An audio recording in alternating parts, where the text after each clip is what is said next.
पिछले 24 घंटों से लगातार हो रही भारी बरसात की वजह से वडोदरा शहरी जन हैरान परेशान हो गए हैं। 24 घंटों से गिर रही बारिश की वजह से आजवा एवं विश्वामित्री नदी में पानी बढ़ गया है।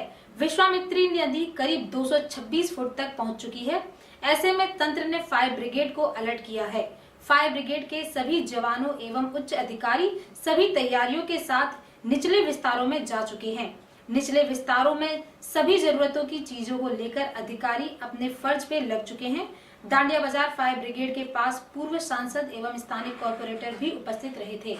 છેલ્લા 2 દિવસથી વડોદરા શહેર અને આજુબાજુના વિસ્તારમાં ભારે વરસાદ એમ કે ચાલુ છે અને એના માટે તંત્રે પૂરી તૈયારી કરી છે। તમામ તંત્રને એલર્ટ કરી દેવામાં આવ્યું છે અને વિશ્વામિત્રી નદીના જે નીચેના માણસોને છે એને પણ એલર્ટ કરી દેવામાં આવ્યા છે અને માણસોને સ્થળાંતર કરવા માટે સ્કૂલો પણ ખુલ્લી રાખવામાં આવી છે। માણસોને સ્થળાંતર કરી 250 જેટલા માણસોને આપણે રાખ્યા છે। એના માટે ફૂડ પેકેટ, પાણી, દવા તમામ વ્યવસ્થા કરવામાં આવી છે।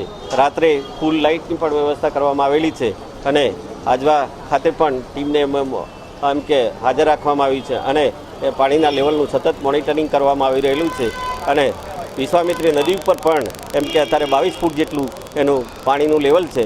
એના માટે પણ એમ કે તંત્ર ખડે પગે તૈયાર છે।